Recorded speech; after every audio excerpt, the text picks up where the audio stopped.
Hello stars, my name is Blue and today we are lost in Hiveswap Friend Sim, and I'm really excited for this recording because I finally got my new desk and I've made a new outro. And the day I'm recording this, it is my best friend's birthday, so happy birthday, Skylar! Happy birthday to me! She's finally reached the age of 18! So, perhaps we should have saved Skylar for today, but we did it last time. Okay, on to the video. Bronya or Summer? Bronya or Summer? Let's go! Let's go! You've been traveling through a cave network for a while now. The rigid stone is a welcome respite from the eerily organic infrastructure that you've been encountering, but it is also proving an unwelcome respite from friend making. Maybe it was too much to hope for, that this cavern would be home to another potential new buddy. Maybe leaving the big city behind was a horrible mistake. Just maybe these dark, cold tunnels are completely devoid of— oh, hang on! There's a bunch of buildings in the distance. I don't know her personality yet, so I don't know what voice to give her. Oh, hello. I thought you were one of my girls. But you don't look like a Jade Blood, or anything else, actually. How strange. I'm getting Luna Lovegood vibes. Maybe I'll make her like a Luna Lovegoody voice. Sneak, sneak, sneak. They're still talking. You convey your usual spiel regarding your circumstances. You're lost and lonely, and your ribs are still broken, you think? Ow. Honestly, the ribs are fine. You could just use another friend or two. I see. My first responsibility is to my Jades and the Mother Grub, so I can't make any promises of friendship just yet. But you do look like you need someone to take care of you.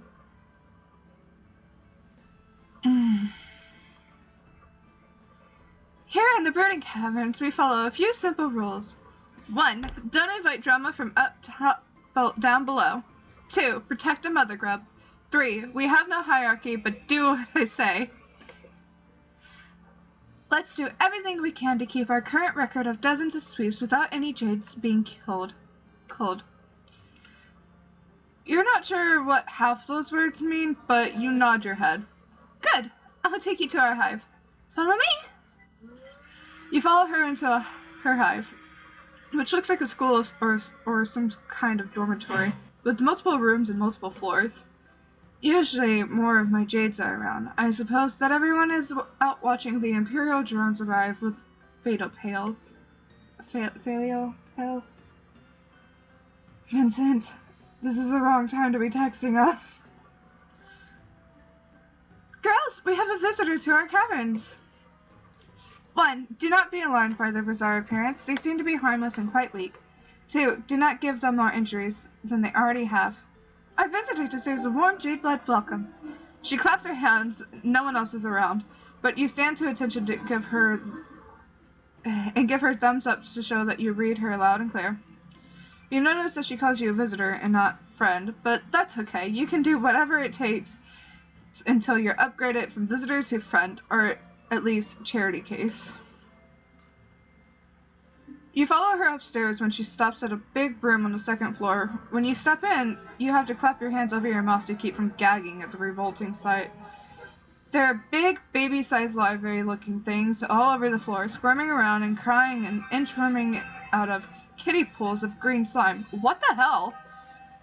This is our nursery. Most of these burglars are sick and are injured, so we look after them in here until they're well enough to go back to the caverns and spin their cocoons.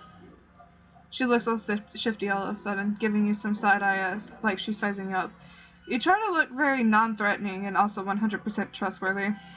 We keep this nursery on the down low. It's not against any laws, but it's something of a break with tradition to save any grubs instead of letting them die. To tell you the truth, I'm not sure why we do it. I guess it just feels right to me to take care of them the same way I take care of my Jades. A nursery, huh? You look around again with this new information. I guess you can sort of see how the wrigglers look like babies. You can't believe that one of those things could grow up into anything that looks like Bronya. But this is an alien planet, so who knows? She takes you over to a shelf that seems to hold medical supplies. You're not sure what can be done for your broken ribs, but maybe she has some kind of alien technology that can help. But when she starts to go through a cabinet, you don't see anything that looks high-tech like the thing that fixed your arm.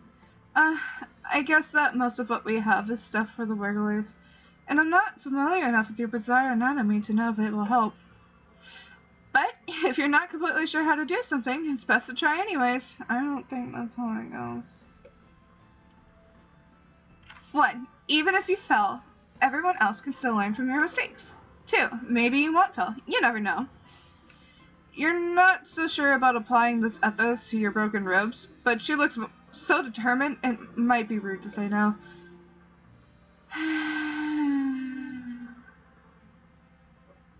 Go for it. Okay, come here. Lift up your shirt so I can get your injured bellows sack enclosures. Yes, like that.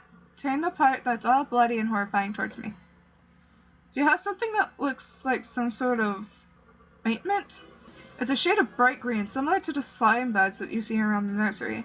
It also seems to be glowing. It seems like there's nothing wrong about applying it to your skin. But despite your optimism, the second Bronya rubs some of it on your broken skin, you feel a searing hot pain like you just got doused with poison. You flinch back instinctively. Your momentum carries you too far as you step back and trip on something behind your feet. You cartwheel your arms, but it's no use. You're going down. You're yelling timber. You feel something soft and squishy break your fall. You hear a terrible squelching noise and some sort of animal squeal. You have fallen right into one of those wigglers. You roll off of it, but it's no use. It's squished flat and you're covered in olive fluid that you think might be its blood. You look up to see Bronya's horrified face, and now there's no hope for friendship in those vengeful eyes. We fucked up! You might want to run before I throw you out of this window and break the rest of your bones. We fucked up, guys. Alternia's Deadliest ass. I want that to be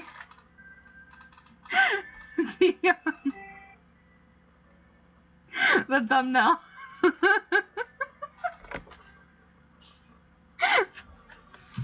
Alright, let's try this again. Chapter 3 of Ladies Grey and Lucite White. I'm just gonna go through all of this again. Okay. Thanks, but no thanks. I'll heal on my own just fine. Oh, well, if you're sure. I'm worried about you, though. You seem like you need help, and I wish I could help you more. If I can't take care of someone, I'm not sure how we can ever truly be friends. You try to cheer her up, pointing out that this friendship is a two-way street. After all, she doesn't have to concern herself with your mutilated frame. How can you help her instead? Well, sure, there are things around here that I could use some assistance with. However, don't take this the wrong way, but we've only just met. I don't know if I can trust you to be as responsible as I am. It's not easy to be the one in charge. You have to be 1, conscientious, 2, considerate, and 3, competent at all times. The 3 C's. You try to think of times in your life where you've been conscientious, considerate, and competent. You're drawing a bit of a blank, but hey, new planet, new you. You assure her that you have what it takes. I guess if you want to prove that you can be responsible, I can let you help me out today.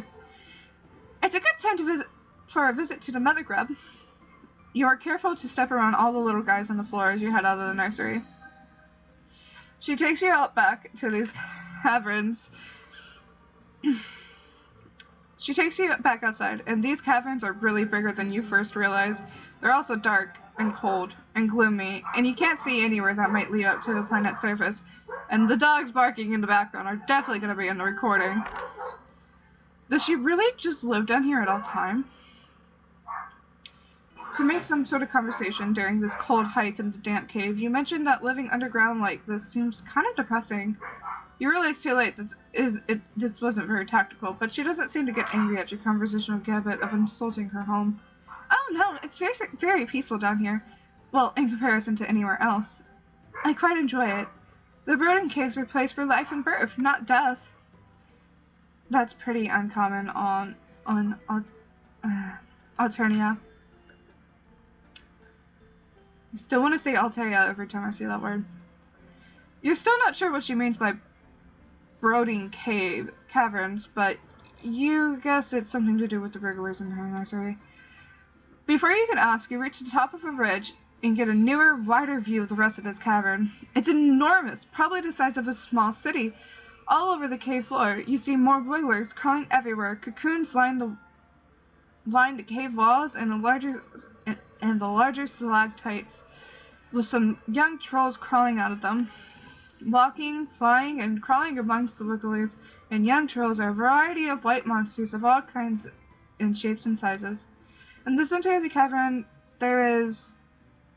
you don't even know how to describe it. It looks like a huge many-legged queen bug of some kind, with a goat-shaped skull and horns coming out of her head. Her bulbous spinter ripples as she lays a continuous stream of hundreds of eggs, which you assume the gray wrigglers will hatch. And marching through all of this, you see several hulking bipedal creatures, each carrying 2 buckets of either to or away from the mother grub. They look armed, and they move like regimented troops, soldiers of some kind. You are instinctively terrified of them. This is where the magic happens, and by that I mean the continuation of our species. Jade buds like myself are entrusted with looking after this process, which is of course a very special job.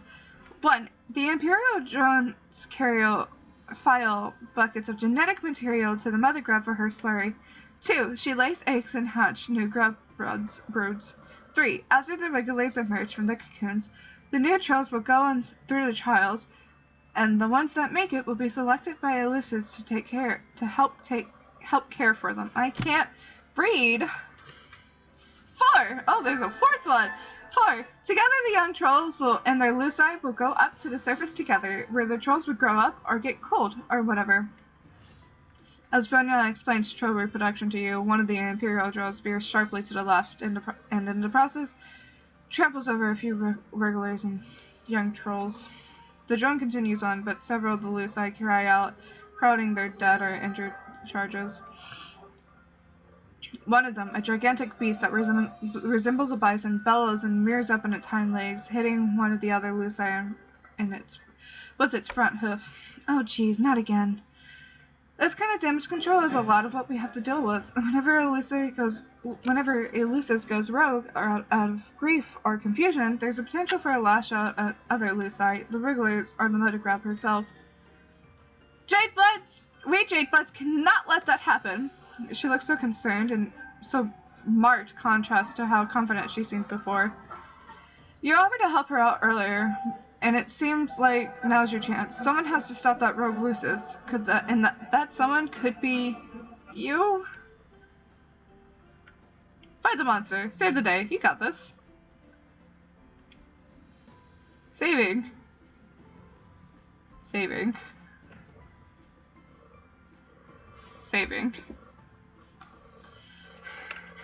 Levice and Lucis seem to be causing quite a ruckus. Other Luci haven't now gotten riled up too, with some of them trying to gather wrigglers to keep them out of harm's way, and others just getting hyped to thrash. It seems like it could turn into a monster stampede, and they're close to the mother grub's big, soft, vulnerable abdomen. Not great. Fighting a monster single-handedly seems like a daunting first step into friendship, but you did tell her you could be responsible. You square up your shoulders and tell Bronya that she has nothing to worry about.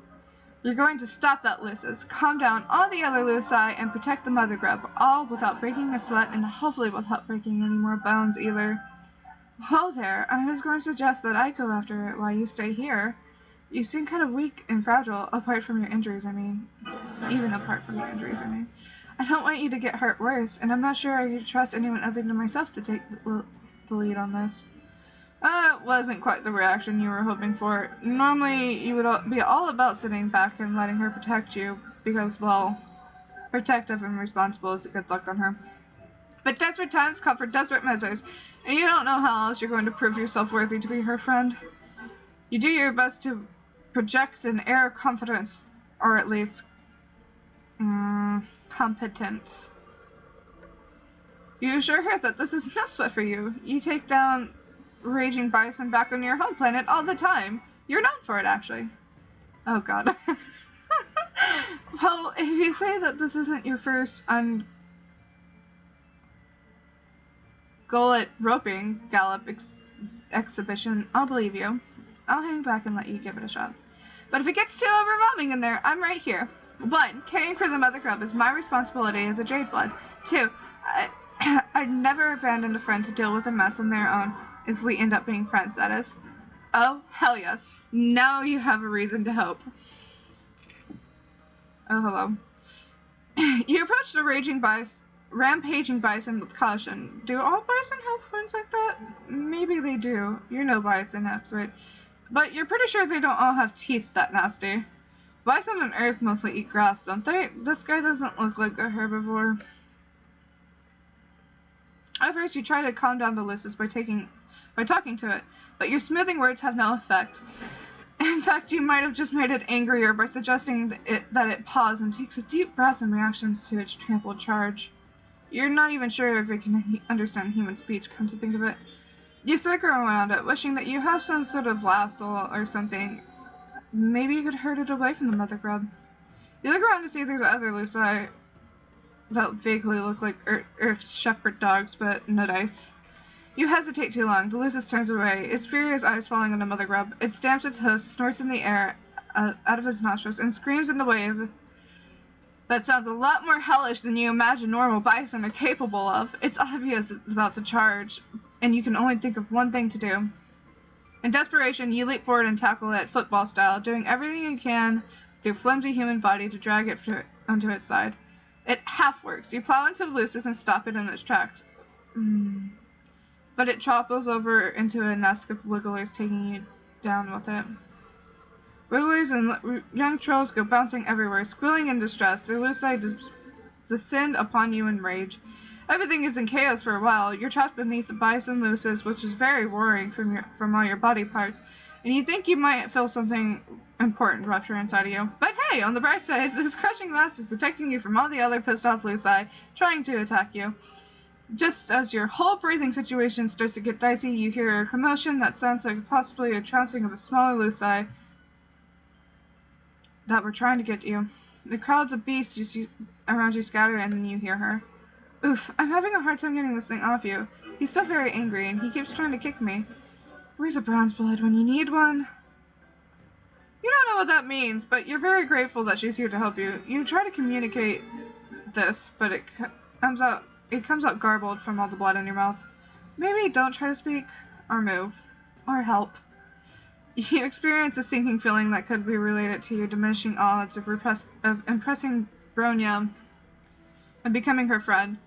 Or it could be the compression of all your internal organs. Either way, it's tough to feel optimistic right now. But before you can give in complete despair, you hear other voices. Your view is blocked by the mass of bison flesh on top of you, but could it be? Are these other people here to save you? Finally! I was wondering where all of you had gotten off to. Let's work together, girls. 1. You grab his horns and keep the head still and keep it from biting anyone. 2. The rest of you come around with me to its backside. We can push it without getting hit. You hear some grunting and muttering, and the bison starts to make noises that sound more confused and less furious.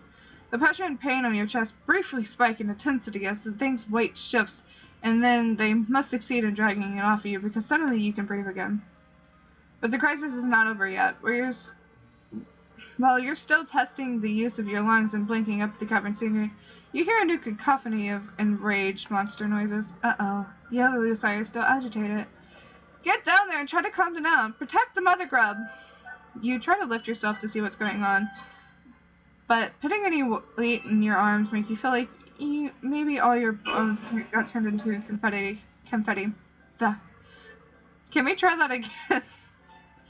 You try to lift yourself to see what's going on, but putting any weight on your arms make you feel like maybe all your bones got turned into confetti. Painful painful confetti. You feel strong hands propping you up gently, and now your head's in Bronia's lap.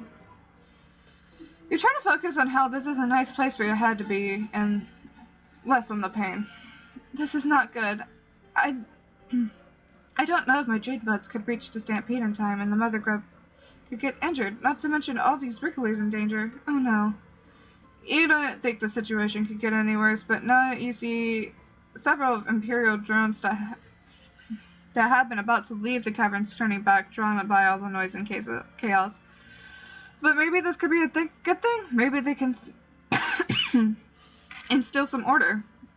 Fuck, they're going to kill everyone! She scrambles to her feet in the process letting your head whack down onto the cavern floor. Your vision swims, but you can still make out the drones firing indiscriminately at the Luci and the grubs and wigglers and at the jade bloods. One laser beam skims the side of the mother grub's massive midsection, and her scream is so loud that the ceiling shakes, and a few stalactites shake loose, falling on the thrones, the Luci, and the wigglers alike. It's a total catastrophe. A whole rainbow's worth of troll, wiggler, and Lucy's blood splattering the cavern walls. Bronya seems paralyzed by the chaos, looking from her jades to Mother Grub to the Imperial wigglers, like she's not sure who to help first. I can't believe this. This is the worst disaster we've ever had done here. It's all because I thought I could sit back and let someone else be responsible for once.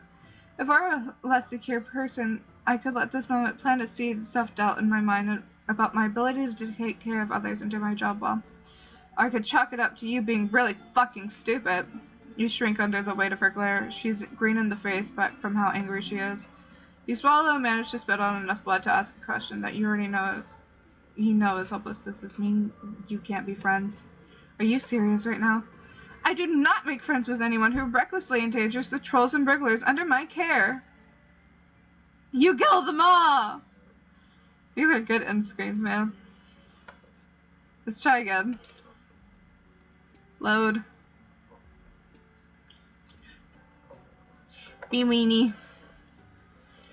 You definitely do not like the idea of wading into a monster fight, not even if it is to save the progenitor of your new friend species.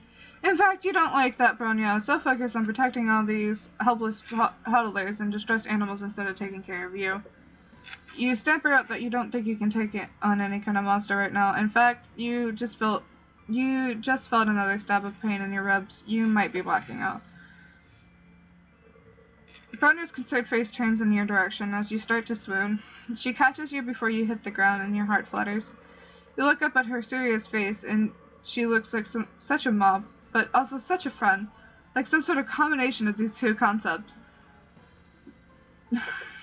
Yikes, you don't look so good. I can't leave you alone, not when you're in bad shape.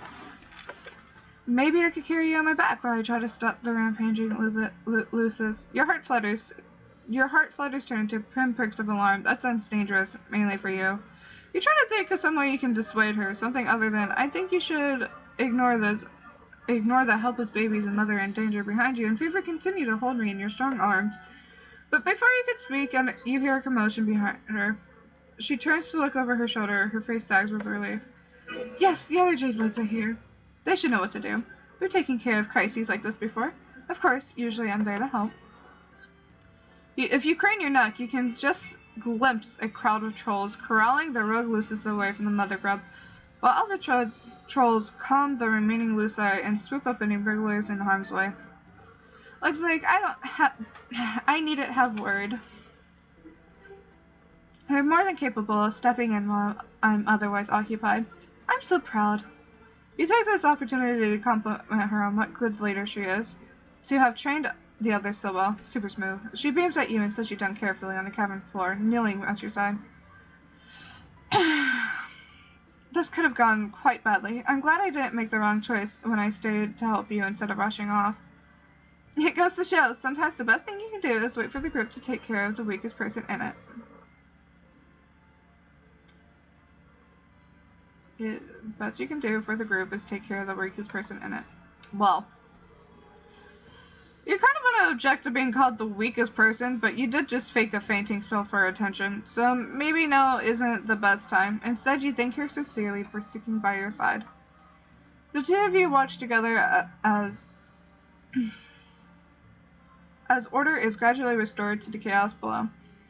And even with your injuries, you can feel the close content and quite hopeful about how this relationship is progressing. You notice that at your side, several wrigglers are blindly squirming around, confused and crying. There are some young trolls here too, looking all around, lost and befret. You're not sure if their Lucis ran off with the others that got involved with the faces, or if these little guys are orphans now. Now that you're seeing them in natural cavern light, these wrigglers look less like maggots to you. In fact, they're kind of cute. You can see why Bronya wants to take care of them. One of the smallest wrigglers closest to you has somehow flipped itself over onto his back and unable to right himself, his little legs waving in the air as he cries. Trying to be careful with your ribs, you reach out to scoop him up and cradle him to your chest, rocking him back and forth until his cries quiet down. Wow, you have a very strong nurturing instinct. I think he likes you. You almost look like you could be his Lucis or a Jade Blood. You're very pleased that she approves of your caretaking display. The wriggler's cough breaks through your haze of smug satisfaction when you look down and realize he seems to be having some trouble breathing. You point this out to Bronya. Good observation. You really are a natural at taking care of other creatures, aren't you? Some people find that nurturing ability can be very attractive in a potential friend.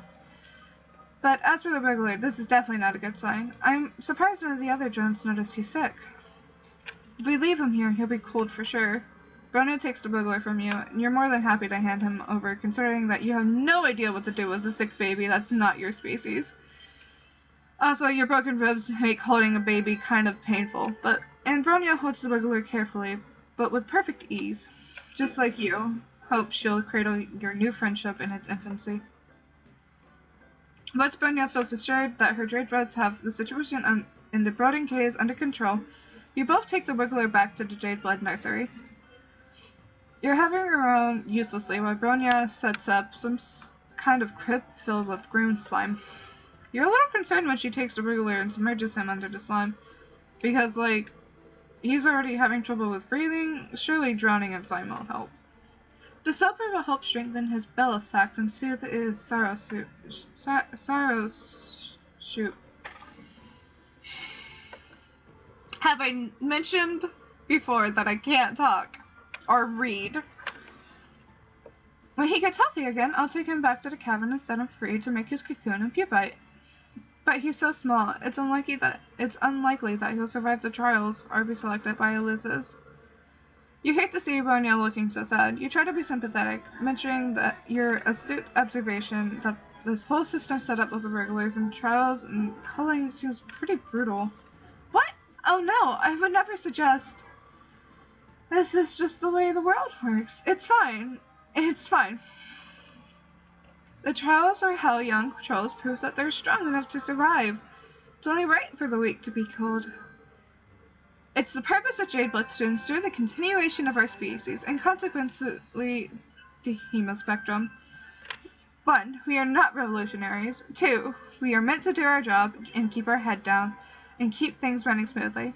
3. I would never presume to question the basic tenets of Alternia society. That would bring negative attention from the High Bloods, and I want to keep my Jade safe. You look around the nursery, and all these injured and undeveloped wigglers that Bronya was apparently supposed to let die. You think it might not be true that she doesn't question the way her world works. She looks at you like she's scared you'll call her on it and expose her altruistic tendencies. You try to salvage this conversation thread. Did you say that killing wigglers sound brutal? You meant neutral. Yes, you feel 100% neutral on this topic. Neither committed to killing the side of things, nor eager to take them in arms of revolution. Ah, yes, neutral is how I feel about it as well. What a good word to describe exactly how I feel about all the controversial politics subjects.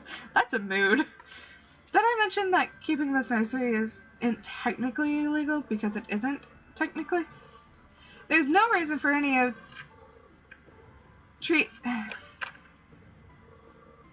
Treza's drones to come investigating our hive, and if any drones do come knocking, we have nothing to hide. No borderline revolutionary ideas will be tolerated within these walls. Bronya laughs nervously and looks around the room like she's making sure that any Imperial drones hiding in here heard her announcement. Even about how nervous she is, you didn't mean to freak her out. You tell her that she sounds super convincing and that why shouldn't she? Because she's clearly telling the truth. If you were an Imperial drone, you would have definitely been satisfied right now with her clear, law-abiding, and neutral ways. Thank you. That means a lot. You cast about for something to change the subject and mention that your ribs are feeling a bit better. Bronya's face brightens and she lifts up your arm gently so she can touch the injured part of your torso, examining it in her typically responsible and authoritative way. You shiver and wonder if her touch has healing properties. I'm glad to hear. After all, I don't like it when my friends suffer. You hear your heart leaps. You look up, scarcely allowing yourself to hope. Could it be? Or was she just making a general statement? If you're not in any more pain, hopefully that means your injuries will heal soon. I'll take care of you until then, my friend. You are overcome, your eyes filled with tears. Bronya smiles at you and squeezes your hands. We made a friend! Victory! Self-care comes first. I like the little indwellings. They're really cute. I think that was the longest recording I did of Hiveswap because, yeah, I fucked up a lot. I hope you enjoyed this. That ends chapter 3 of Hiveswap Friend Sim. And I hope you enjoyed chapter 3. But that's it for today. And I'll see you on our next adventure. And remember, we're all made of the same cosmic dust, so be nice. Okay, love you, bye!